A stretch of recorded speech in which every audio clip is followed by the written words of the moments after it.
오늘 함께 보실 말씀은 마가복음 12장 13절에서 17절까지의 말씀입니다. 그들이 예수의 말씀을 책잡으려 하여 바리새인과 헤롯 땅 중에서 사람을 보내매 가서 이르되 선생님이여 우리가 아노니 당신은 참되시고 아무도 꺼리는 일이 없으시니 이는 사람을 외모로 보지 않고 오직 진리로서 하나님의 도를 가르치십니다. 가이사가 생을 바치는 것이 옳으니까 옳지 아니니까. 우리가 바치리이까 말라이까 한데 예수께서 그 외식함을 하시고 이르시되 어찌하여 나를 시험하느냐 데나리온 하나를 가져다가 내게 보이라 하시니 가져왔거늘 예수께서 이르시되 이 형상과 이 글이 누구의 것이냐 이르되 가이사의 것이니이다. 읽겠습니다. 이에 예수께서 이르시되 가이사의 것은 가이사에게 하나님의 것은 하나님께 바치라 하시니 그들이 예수께 대하여 매우 놀랍게 여기더라. 아멘. 네, 우리 앞에 나와 있는 분들과 좀 인사할까요? 메리 크리스마스. 메리 크리스마스. 네, 크게 해주십시오. 다시 한 번 더 옆에 눈을 마주치시면서 메리 크리스마스. 잘하셨습니다. 함께 예배하는 것이 기쁨입니다. 함께 예배하는 것이 기쁨이고 주님 맞을 준비하며 사십시다. 주님 맞을 준비하며 사십시다. 예수 닮은 성도로 사십시다. 예수 닮은 성도로 사십시다. 네, 반갑습니다. 오늘 또 새로운 얼굴이 오늘 좀 보이시는 것 같은데 나중에 좀 인사하면 좋겠고요. 우리가 이렇게 함께 모여서 예배할 수 있다는 것이 참으로 특권인 줄로 믿습니다. 아멘이십니까? 세상을 살아가다 보면은 이 분주함에 휩쓸려서 우리 삶의 일상에 휩쓸려서 하나님이 계신지 아닌지 모른 채로 그냥 일상에 밀려 살아가는 때들이 종종 있는 것 같습니다. 근데 하나님께서 왜 우리에게 이 시간을 허락해 주셨는가 하면 그 흐름을 거스를 수 있도록 하나님이 계신 것을 우리에게 확인시켜 주시도록 이 예배 시간들, 이 특별한 장소들을 우리 가운데 허락하셔서 예배 드릴 수 있게 해 주시는 것 같아요. 믿으십니까? 하나님이 우리에게 이런 기회를 허락해 주시는 거죠. 그래서 함께 모여서 주님의 이름을 기억하고 주의 뜻을 따르는 자들이 함께 격려하며 한 마음으로 예배할 때 하나님께서 그 시간을 통하여서 역사하시는 줄 믿습니다. 특별히 시간의 창조주가 하나님이신 것을 우리가 좀 기억하면 좋을 것 같아요. 우리는 정해진 시간에 이렇게 살아가잖아요. 그렇죠? 이것을 절대로 거스를 수가 없습니다. 그러니까 우리는 시간의 흐름 안에서 살아가면서 그 시간 안에 속해서 살아가지만 하나님은 어떤 분이신가 하면 시간을 만드신 분이세요. 개념이 좀 잡히십니까? 시간의 위에 계신 분이시죠. 우리는 그 흐름 안에 살아가지만 하나님은 이 시간을 만드신 분이 되신 거예요. 그래서 하나님이 우리의 시작과 끝을 아신다는 말씀이 바로 그 말씀인 거예요. 가장 시적절하게 때때에 맞게 우리에게 말씀해 주실 수 있다는 것이 바로 그 말씀인 거예요. 다만 우리에게 필요한 것은 무엇인가 하면 우리의 시작과 끝을 아시는 하나님께 우리의 마음을 열어드리고 하나님이 지금 이때 나에게 말씀하시고자 하는 것이 무엇인지를 듣고자 하는 마음. 겸손한 마음이라고 성경에서는 우리에게 가르칩니다. 겸손하게 내 마음을 열고 하나님이 이때 나에게 말씀하실 것이 무엇인지를 듣고자 하는 그 마음의 자세를 가지고 주 앞에 머무르기 시작할 때 하나님께서 크신 은혜를 우리 가운데 베푸실 줄로 믿습니다. 믿으십니까? 저는 그래서 하나님이 참 좋아요. 저희가 실수하고 또 잘 못할 때도 참 많잖아요. 근데 그 과정 안에 우리의 실수를 아시는 주님께서 그것을 넘어서 그 실수를 넘어설 수 있는 힘과 능력을 우리 가운데 주시기 위해서 항상 함께 하시고 곁에서 말씀하시고 우리를 인도해 가신다는 그 아버지 되신 하나님이 우리 안에 계신다는 이 사실이 저는 참 감사하더라고요.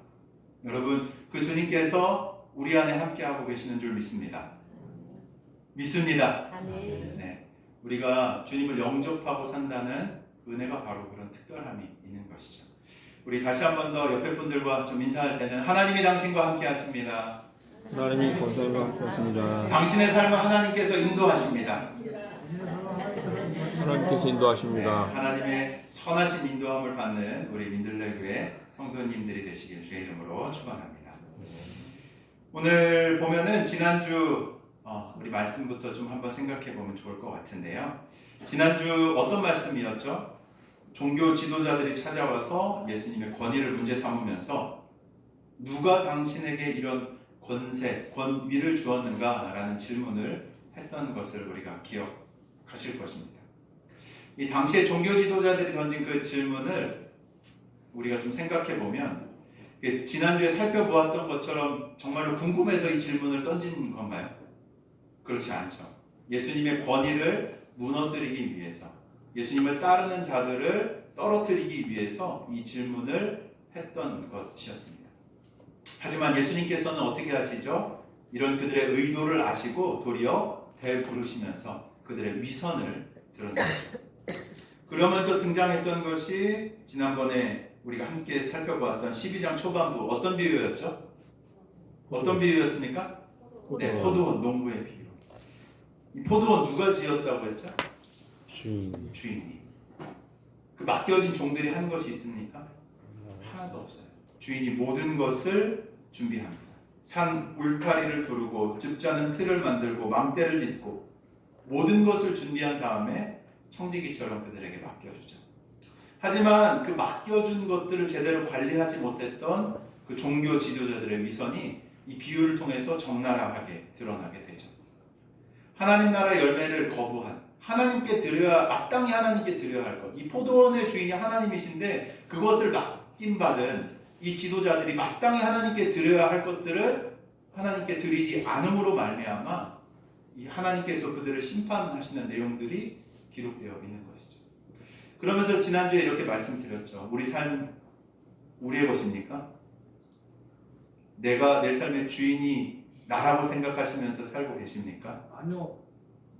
아니시죠? 네. 대답해 주셔서 감사합니다. 우리 삶에 그냥 거저 얻어진 것, 내가 스스로 주인이라고 생각하고 살아가는 것만큼 어리석은 게 없어요. 하나님을 발견하고 알게 된 이후로부터는, 이전에는 그렇게 생각하겠죠. 하나님 없다면 내가 모든 것 다 이뤘는데, 이것 다 내 건데, 내 노력과 힘으로 이 모든 것을 내가 다 성취했는데 이것이 내 것이 아니라면 누구의 것이냐 라고 반문하시겠지만, 사실 하나님을 만난 이후에 우리 삶을 돌이켜볼 때 어떻습니까? 하나님이 베풀어 주신 은혜가 아니고서 허락된 것이 있던가요? 아니요. 하나님이 우리를 살짝 건드시기만 해도 우리는 그냥 이 삶을 접고 돌아가야 해요. 그때 우리의 것이라고 주장할 만한 것이 있겠습니까? 하나님이 모든 것을 우리에게 주셨다라는 것을 하나님 반복적으로 말씀하면서 우리에게 이야기하시죠. 그것을 잊고 사는 것만큼 어리석은 게 없다라는 거예요. 우리가 지난주에 포도원의 주인을 우리가 한번 살펴보았듯이 이 포도원의 주인은 어떻습니까? 사랑이 넘치고 자비가 넘치고 기회를 반복해서, 어리석다라고 얘기할 정도만큼 반복적인 기회와 사랑과 자비를 베푸는 주인이었다는 것을 기억하실 거예요. 전 하나님 섬기는 게 참 좋거든요. 우리가 받을 것에 넘치도록 과분하게 우리에게 은혜를 베풀어 주시는 분이 바로 우리 하나님이십니다. 우리가 주님을 기억하고 그분께 감사함을 고백하는 것을 넘어서는 은혜를 우리 가운데 베푸시는 분이 바로 선한 목자, 이 포도원의 주인이 하나님이신 거죠. 어리석은 게 무엇인가 하면 만드신 분을 잊는 거예요. 나에게 허락하신 분을 잊고 살아가는 것, 스스로 내 것이냐 움켜쥐고 사는 것만큼 어리석은 모습이 없는 것이죠. 지난주 말씀을 보았을 때 이 종교 지도자들이 바로 이런 모습들이었습니다. 하나님을 인정하지 않고 그 종교적인 권력을 누리는 자신들이 이 모든 것이 내 것이냐 생각하면서 도리어 눈앞에 계신 예수님을 거절하며 공격했던 그 위선들을 우리가 지난 시간에 함께 살펴보았죠. 그러면서 예수님을 엄청 미워했던 것 같아요. 왜 미워했을까요? 내 것을 빼앗아가는 사람인 것으로 인식했기 때문인 거죠.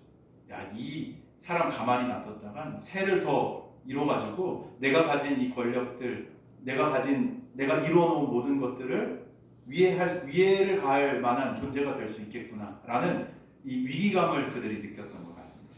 그래서 오늘 본문이 그런 배경하에서 이어지는 거죠.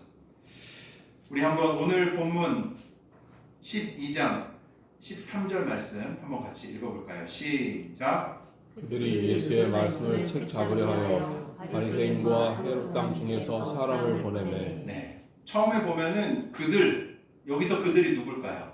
지난주에 이어졌던 것처럼 12장 초반부에 보면은 사두개인들, 바리새인들, 종교 지도자들이 요 부류의 사람을 지금 함께 해가지고 예수님께 보내고 있는 겁니다. 예수님 당시에 이 유대 지역은 누가 다스리고 있었죠? 로마라고 하는 거대한 제국이 다스리고 있었습니다. 이 로마는 이 넓은 땅을 다스리는 이 것들을 잘 해 나가기 위해서 여러 가지 전략들을 가지고 있었어요. 통치의 기술들을 사용했습니다. 그 중에 하나가 무엇인가 하면 오늘 본문에서 등장하는 하나의 방법인데, 뭐가 등장하죠? 세금에 대한 문제가 등장합니다. 세금. 보면 어떤 기술을 썼냐 하면 당시에 아마 거의 이런 제국에서 통치하는 기술 중에 나왔던 가장 처음에 어떤 시도가 아니었는가 생각이 되어지는데, 뭘 했냐면 인두세라는 것을 거뒀어요. 뭐라고요? 인두세. 무슨 뜻일까요? n분의 1 머리.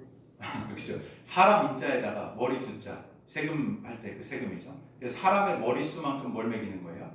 세금을 매기는 겁니다. 그래서 로마가 사용했던 방법이 바로 인두세였던 거죠.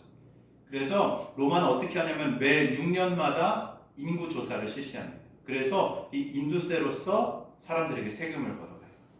근데 이 세금은 단순하게 어떤 돈을 거두어 간다라는 개념도 있지만 그것을 넘어서는 개념이 그 안에 들어가 있어요. 이 세금을 낸다는 건 무슨 뜻일까요? 로마를 인정한다는 거예요. 그죠? 내가 로마에 세금을 낸다는 건 누굴 인정하는 거예요? 로마의 이 군대와 이 시스템을 인정한다는 의미입니다.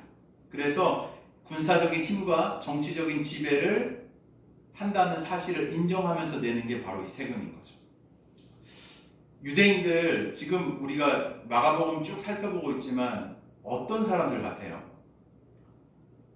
어때 보입니까? 자존심이 정말 이렇게 좀 하늘을 찌르지 않습니까? 유대인들 보면은 되게 프라이드가 있어요. 우리는 하나님의 선택된 민족이야 라는 이런 자존심과 자만이라고도 표현할 수 있는 프라이드가 이들 안에 좀 가득 있는 것들 보게 되는데, 유대인들 입장에서 한번 지금 좀 생각해 볼까요? 인두세를 로마한테 바친다고 생각해 봅시다. 유대인들 어땠을 것 같아요? 유대인들 어떤 반응이었겠습니까? 잘 냈을까요? 매국노치. 아마 유대인들이 이 세금을 낸다라고 했을 때는 굉장한 저항들이 그 안에 있었을 거예요. 오늘 본문을 보면서도 그런 내용들을 좀 확인할 수 있지만, 이 프라이드가 높은 이 유대인들이 로마한테 세금을 바치는 거 쉽게 냈겠습니까? 그렇지 않아요.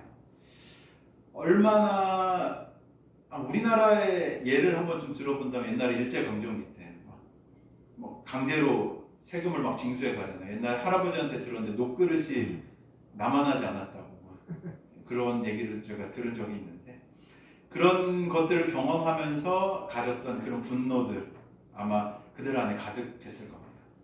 그리고 또 한 가지, 조금 전에도 말씀드렸지만 유대인들은 우상을 섬기는 걸 어떻게 하냐면 철저하게 배척했어요. 우리는 하나님 한 분만을 섬긴다라는 것으로 똘똘 뭉쳐있는 이제 사람들이 바로 유대인들이었던 거죠. 근데 이 세금을 낸다. 세금을 낸다는 건 무엇인가 하면 로마를 인정하는 것, 그리고 로마의 지도자가 어디요? 동전에 얼굴이 박혀 있어. 이것을 낸다라는 것 자체가 그들의 자존심에 엄청난 스크래치를 가하는, 아픔을 가하는 일들이 되었던 거죠. 그래서 어떤 일들이 있는가 하면 그 당시 역사를 좀 살펴보면 유대 역사가 요세푸스라는 사람이 있습니다. 근데 이 사람이 어떤 내용을 기록해 놓는가 하면 이 인두세가 도입된 것 때문에 유대인들이 무엇을 일으키냐면 반란을 일으켜요. 반란.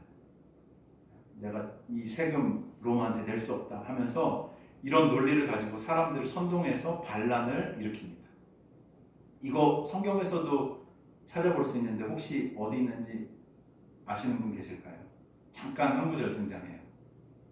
사도행전에 보면은 등장하거든요. 5장 37절에 보면 요게 요 내용인지 아마 잘 모르실 거예요. 근데 제가 좀 설명을 드리겠습니다. 5장 37절 이렇게 기록되어 있거든. 사도행전. 그 후에 호적할 때에 갈릴리의 유다가 일어나 백성들을 꿰어 따르게 하다가 그도 망한즉 따르던 모든 사람들이 흩어졌느니라 라는 말씀이 기록되거든요. 근데 요 내용이 바로 제가 조금 전에 말씀드렸던 이 로마의 세금으로 촉발되어진, 물론 여기 안에 조금 더 복합적인 내용들이 들어가긴 하지만 사람들이 이것들을 낼 수 없다라고 하면서 이 유다가 일어나서 사람들을 이제 선동해서 만들어낸 폭동의 이야기가 성경에 등장하는 거죠. 사람들이 갈릴리 사람 유다의 말에 동조해서 로마에 내는 인두세에 대항해가지고 봉기를 일으켰던 것입니다. 그만큼 이 세금의 문제는 유대인에게 있어서 신앙, 민족, 그리고 정치 모두가 걸려있는 아주 민감한 폭발물 같은 주제였던 것이죠. 이런 민감한 주제를 지금 누군가가 와서 얘기하려고 합니다. 13절 다시 한번 좀 볼까요? 누구와 누가 나옵니까? 13절 보면 바리새인과 헤롯 땅. 바리새인과 헤롯 땅 사람이 등장합니다. 되게 이상한 장면이에요.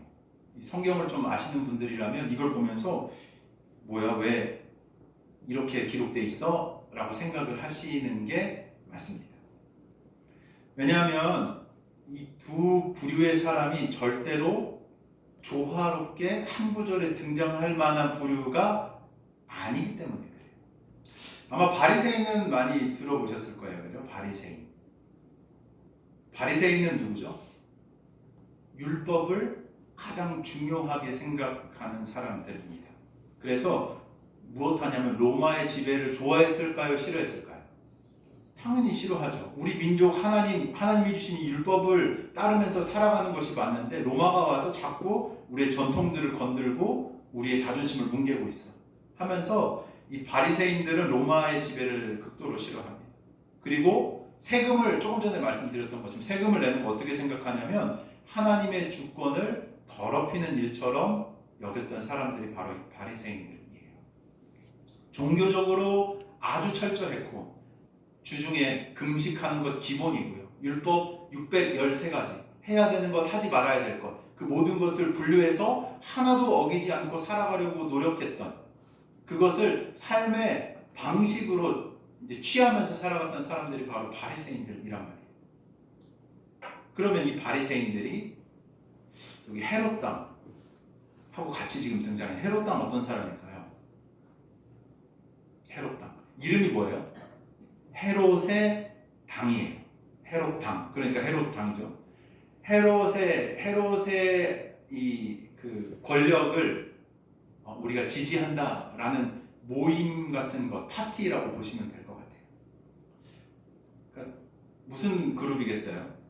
로마가 세운 헤롯의 왕가를 지지하던 사람들이 바로 헤롯 당입니다. 지금의 세태를 볼 때 지혜로운 거는 로마와 잘 지내야 하는 것이 맞다라는 생각을 가진 사람들이 헤롯 당이에요. 당연히 로마의 치세 아래서 세금을 내는 것은 정당하다라고 생각했던 사람들이 누굴까요? 헤롯 당이에요. 그러니까 이런 헤롯 당의 눈에서 바리새인들 어떻게 보였겠습니까? 이런 세태도 모르는 어리석은 멍청이들, 종교 멍청이들 이렇게 생각하지 않았겠어요?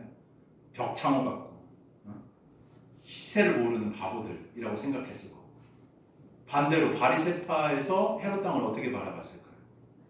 세상과 타협하고 하나님을 알지 못하는 세속적인 인간들, 물질주의자들, 이 상종할 수 없는 인간들이라고 바라봤던 게 바로 이 바리새인과 헤롯 당의 관계였어요. 근데 13절을 보면 지금 어떻게 해요? 이 두 사람의 부류의 사람들이 어떻게 손잡고 지금 예수님 앞으로 나온 거죠. 무슨 뜻일까요? 서로 미워하던 두 그룹이 지금 손잡고 예수님 앞으로 나왔어요. 어떤 의미겠습니까? 그 미워하는 사람들이 한 가지 목적에는 통일을 한 거예요. 그러니까 손잡고 예수님 앞으로 나왔겠죠. 뭘요? 예수님을 제거해야겠다. 앞의 것과 연관이 지어지는 거예요. 그 포도나무 비유와 함께 우리의 권력과 우리가 쌓아놓은 것을 무너뜨리려고 하는 이 위험한 자가 왔기 때문에 우리가 함께 손잡고 얘를 무너뜨리자라는 취지에서 지금 어울릴 수 없는 두 부류의 사람이 모여서 예수님 앞에 지금 나온 것이죠. 여기에서 우리가 좀 하나 알아야 할 것이 있는 것 같아요.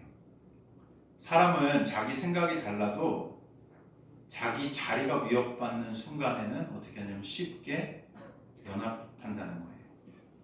바리새인들에게 예수님은 그들의 종교적인 권위를 흔드는 존재였습니다. 헤롯 당원들에게 예수님은 민중의 마음을 움직여 정치적인 질서를 흔들 수 있는 위험 인물이었어요. 이 둘에게 예수님은 자신들이 갖고 있는 생각은 다르지만 제거해야 할 대상이었기 때문에 함께 뭉쳤던 거죠. 흥미로운 말씀이 있습니다. 예수님 직접 하신 말씀이에요. 요한복음 8장 12절 말씀인데 제가 읽어드리겠습니다.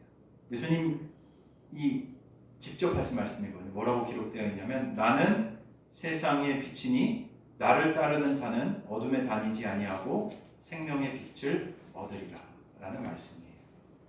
예수님 스스로를 뭐라고 소개하세요? 나는 빛이다 라고 소개합니다. 그리고 이 빛을 따르는 자는 나와 함께 다니면서 생명의 빛을 얻겠다 라고 예수님께서 말씀하세요. 근데 오늘 본문의 내용을 보면 좀 어떤 느낌이세요? 빛이 비춰지니까 어떻게 되는 거예요? 자기의 부끄러운 모습이 보여지는 거예요. 자기가 가지고 있는 어둠이 보여지는 거예요. 그러니까 어떻게 합니까? 그 어둠을 포기하고 빛을 따르는 선택을 하는 것이 아니라 도리어 어떻게 해요? 야, 저 빛을 어떻게 꺼버려. 저 빛을 제거해야겠어. 내 어둠을 덮기 위해서. 라는 선택을 지금 그들이 하고 있다라는 것이죠. 제가 서두에 좀 말씀드렸지만 겸손이 너무 중요해요. 겸손. 겸손은 무엇인가 하면 자신의 부족함을 인정하는 겁니다. 뭐라고요? 자신의 부족함을 인정하는 것. 제가 해석하는 방법이에요. 겸손은 뭐라고요? 자신의 부족함을 인정하는 것. 은혜는 어떤 사람이 받는 줄 아세요? 겸손한 사람이 받아요. 내 공적으로, 내 업적으로 내가 이룬 것으로 내가 무엇인가를 받는 것이 아니라 하나님 앞에서 내가 죄인이며 부족한 자이며 용서함 받아야 할 존재임을 인정하는 겸손한 사람이 무엇을 받는다고요? 은혜를 받는 거라고요. 하나님을 인정하는 마음. 하나님이 빛이시고 참된 길을 우리 가운데 말씀해 주시는 것을 인정하고 받아들이는 사람이 무엇을 경험할 수 있는가 하면 은혜를 경험할 수 있는 거예요. 반대로 오늘 본문에서처럼 교만은 무엇인지 아세요? 내가 스스로 하나님 되는 거예요. 지금 이 종교 지도자들 눈앞에는 예수님이 보이지 않아요. 얘는 누군가 하면 내 치부를 드러낸, 내 공적을 무너뜨릴, 내 권력을 앗아갈 적인 거예요. 하나님이 아니고 이 존재는 나에게 없어야 되는, 빛이 아니라 내가 제거해야 될 대상이 되어버린다는 거죠. 교만은 스스로 하나님 되는 겁니다. 아담과 하와가 어떻게 해서 에덴 동산에서 쫓겨난지 아시죠? 뱀이 어떻게 아담과 하와를 어떻게 유혹했습니까? 선악과를 따먹으면 네가 뭐 될 거라고요? 하나님과 같이 되겠다.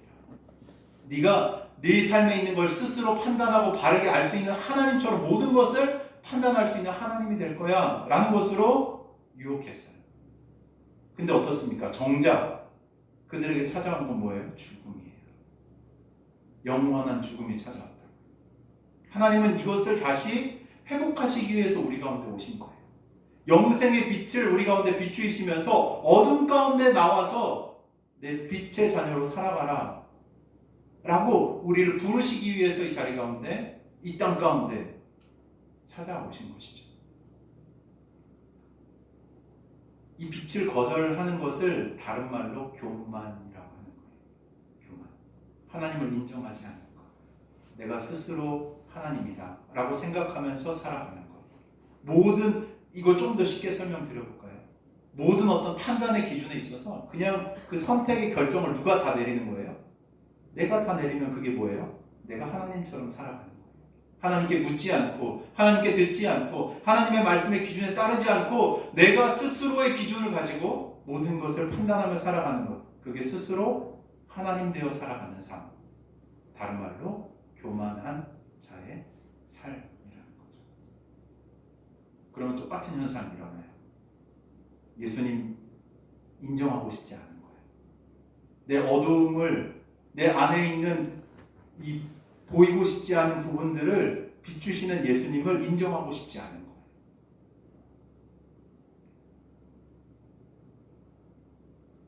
주님께서 우리에게 주의 그 빛을 비추실 때 우리가 어떻게 반응해야겠습니까? 인정하는 게 겸손한 겁니다.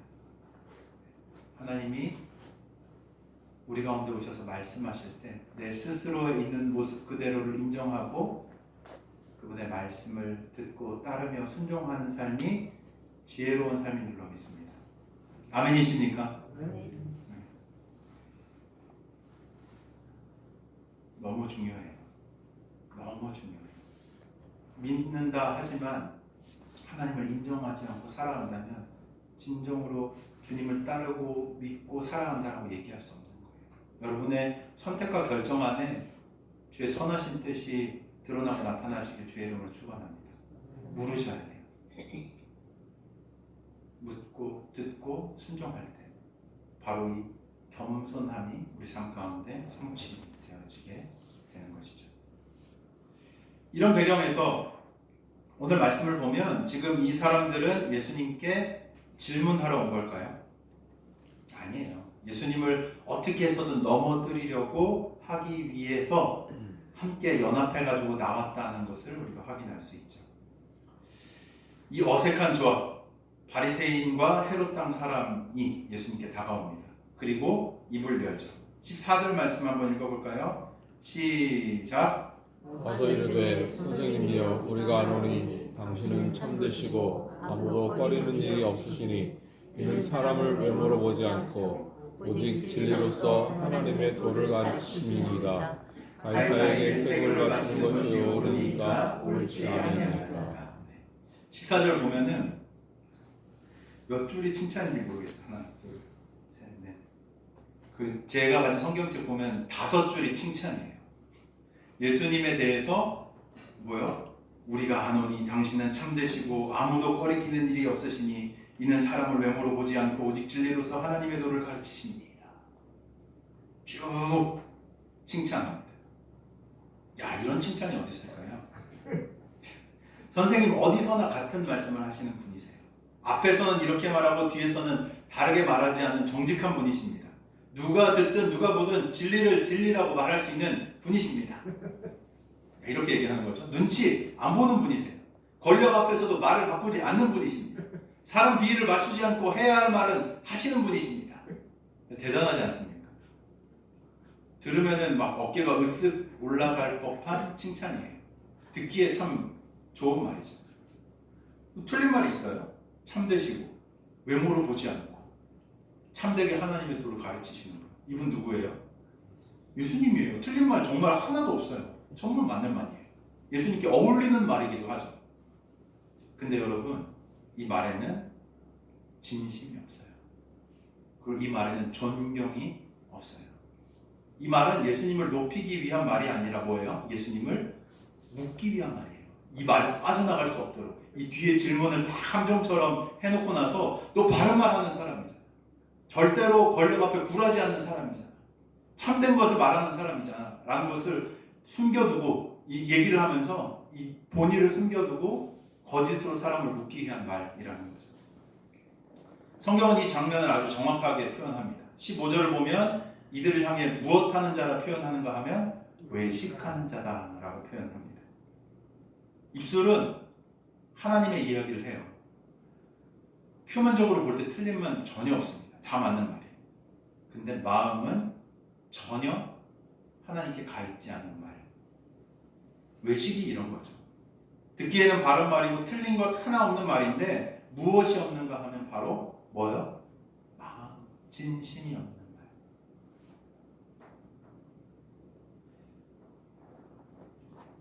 뭐 얘기할까 말까 좀 고민이긴 한데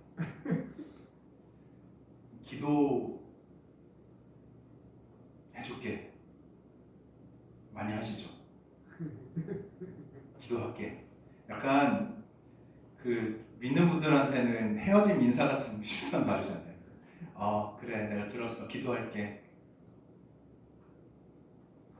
저는 이게 공허한 외침이 안 됐으면 좋겠습니다.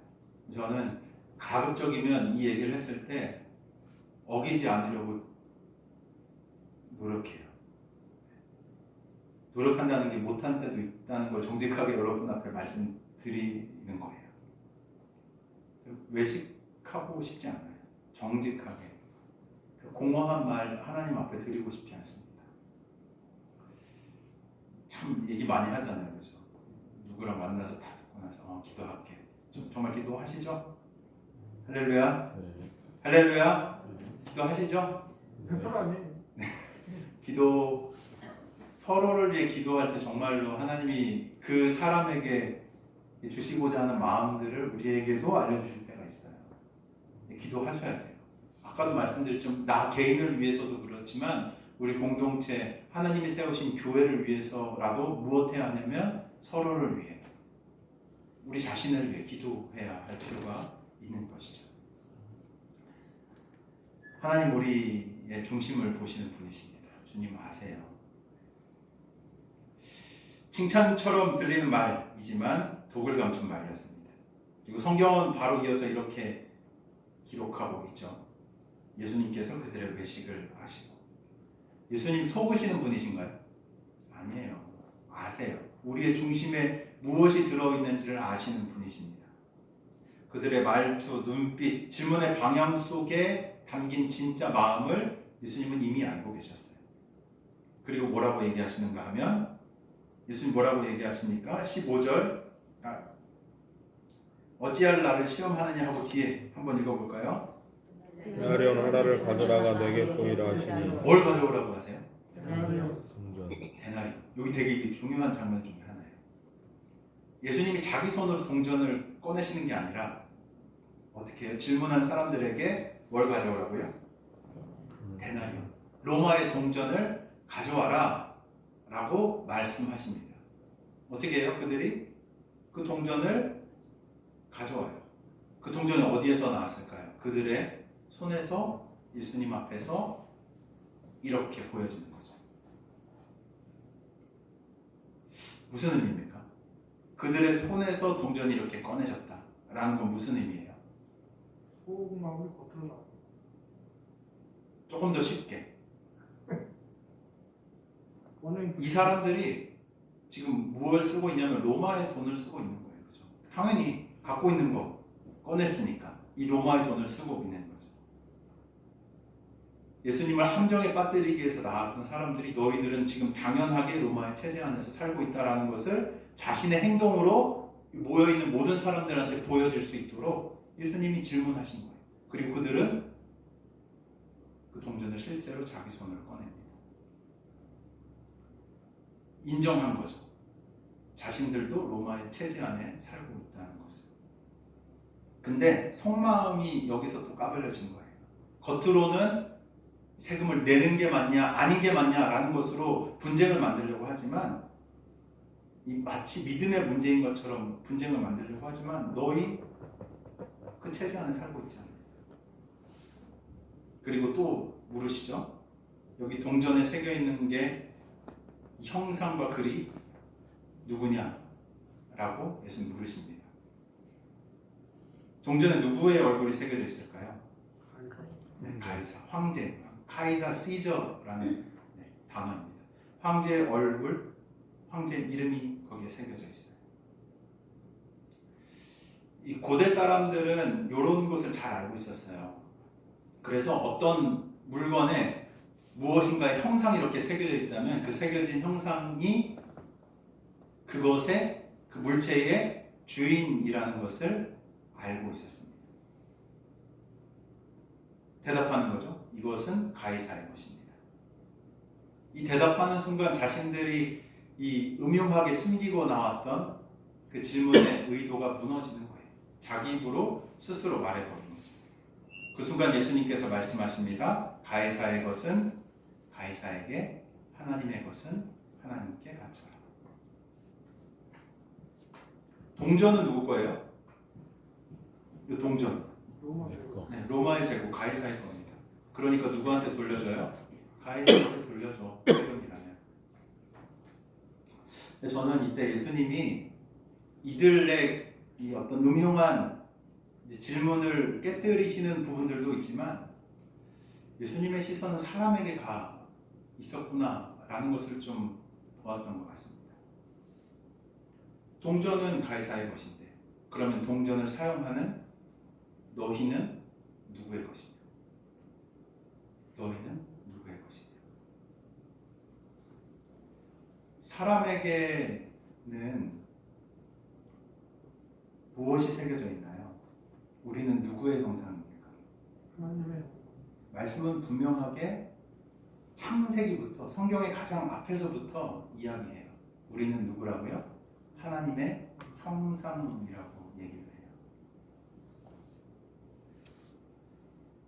엊그저께 제가 일하고 있는 단체에서 금요일날 저녁에 뭐 했냐면은 합창단을 만들었습니다. 그래가지고 그 남한 분들 절반, 북한 분들 절반 해가지고 합창단 연습을 했어요. 전문 그 지휘자, 반주자 모셔가지고 매달 월급도 드리고 하면서 장소도 구해가지고 열심히 연습을 하셨습니다. 원래는 12월 초에 그 CBS라는 방송국에서 주관하는 그 송년 발표회 때 저희가 한 파트로 들어가기로 되어 있었는데 갑자기 거기에서 취소를 해버렸어요.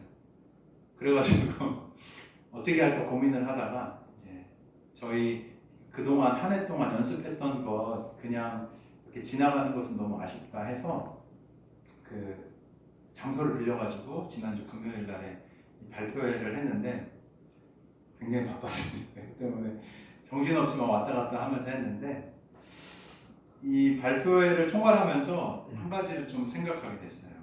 근데 거기 무대에 서 있는 사람들이 전체가 다 막 믿는 분들이 아니거든요. 북에서 온 분들, 교회를 싫어하는 분도 있고 뭐 교회 성실하게 잘 다니시는 집사님, 장로님도 계시고 목사님도 계시고 그렇거든요. 신앙의 고백이 분명한 분도 있고 아직 믿음이라는 말조차 낯선 분도 거기에 함께 계셨어요. 준비하는 과정이 되게 조심스러웠어요. 사실 어떤 무대가 될까. 각자 막 되게 색채가 뚜렷하시거든요. 북한 분들이 굉장히 뚜렷하세요. 주관도 뚜렷하시고 막 자기 주장도 강하시고 이런 분들이 많은데 막 이런 것들 때문에 싸우거나 충돌이 막 심하게 일어나지 않을까 하는 걱정들도 있었습니다. 근데 무대를 제가 딱 보는데 마지막에 이제 합창곡을 했거든요. 전체 분들이 나와가지고. 근데 마지막 그 합창을 하는 모습을 보면서 이런 생각이 들더라고요. 이분들이 지금 뭔가 잘하려고 애쓰는 것이 아니라 이 지휘자의 지혜에 따라서 서로를 존중하면서 서로를 맡기고 있구나. 누군가는 자기 목소리를 조금 더 낮추고 누군가는 자기 템포를 조금 더 늦추고 누군가는 앞서서 나서기보다 뒤를 선택하고 되게 좀 엄청 프로페셔널하진 않았거든요. 완벽하진 않았어요. 근데 제가 뭘 봤냐면 참 겸손해서 좀 아름답다라는 생각을 좀 하게 됐던 것 같습니다. 뭐 자기를 증명하기 위해서 이 자리에 섰다기보다 자기를 내려놓고 하나된 조화로 모습을 드러내고 또 한 합창단이라는 이름 안에서 이것들을 좀 사람들에게 공유하고 싶은 마음에서 이 무대가 세워졌던 것이죠. 대감들 말씀을 준비하면서 그 무대와 함께 이런 마음들이 계속 있었던 것 같아요.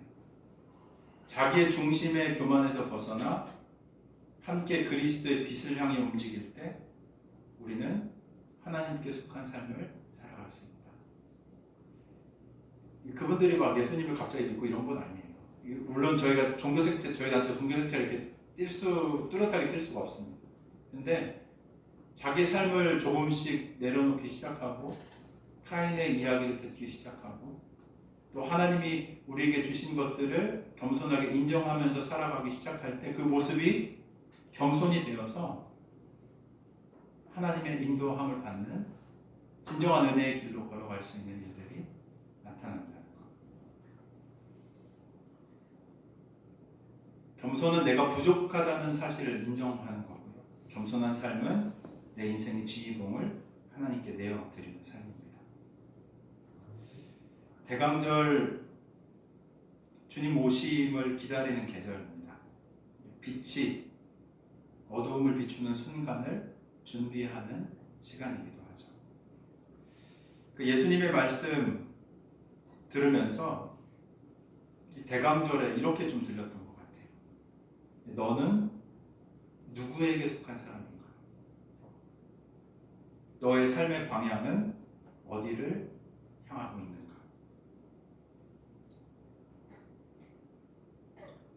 우리 그리스도인의 삶은 우리의 중심은 우리의 정체성은 오직 하나님께 있어야 할 줄로 믿습니다.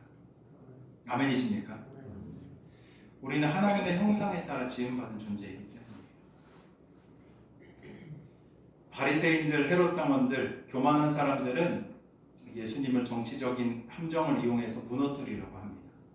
근데 예수님 그 덫에 걸리지 않으시죠. 오히려 그리고 그들의 마음속에 숨겨진 위선을 드러내십니다.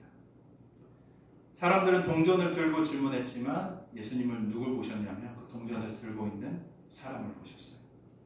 동전에 새겨진 형상은 그 동전이 누구의 것인지를 말해줍니다. 마찬가지로 사람에게 새겨진 형상은 그 사람이 누구에게 속해져 있는가를 말해주고 있습니다. 우리는 하나님의 형상을 지닌 존재입니다. 그래서 우리의 마음과 삶은 하나님께 드려져야 하는 것이죠. 예수님의 말씀은 이 정치적인 입장을 밝히는 말씀이 아니었습니다. 이쪽도 저쪽도 아닌 애매한 중립의 말씀으로 그걸 빠져나가신 게 아니었어요. 이 말씀은 인간이 누구인지, 삶의 주인이 누구인지를 분명하게 밝히시는 선언이었습니다. 가이사의 것은 가이사에게, 하나님의 것은 하나님에게. 대강절 세 번째 주일을 보내면서 우리도 동일한 질문 앞에 서는 것 같습니다. 나는 누구에게 속해 있는 사람인가? 내 삶의 방향은 지금 어디를 향하고 있는가? 하나님의 형상을 지닌 존재로서 삶 전체의 방향을 다시 하나님께 드리는 거룩한 회복이 저와 여러분, 우리 모두의 삶 가운데 있기를 주의 이름으로 축원합니다. 아멘. 절대로 우리는 알 수 없습니다. 우리는 왜냐하면 시간이라는 흐름 안에 살아가야 하는 존재이기 때문에 그래요. 하나님은 시간의 주관자세요. 그리고 우리 삶의 처음과 끝을 아시는 분이십니다. 그래서 주님은 우리를 지금도 초청하고 계십니다. 나에게 나아가라. 그리고 겸손함으로 나와 함께 동행하자라고 주님께서 우리에게 말씀하시는 줄 믿습니다. 겸손의 빛을 비추이며 살아가는 우리 민들레교회 성도님들 되시기를 축원합니다.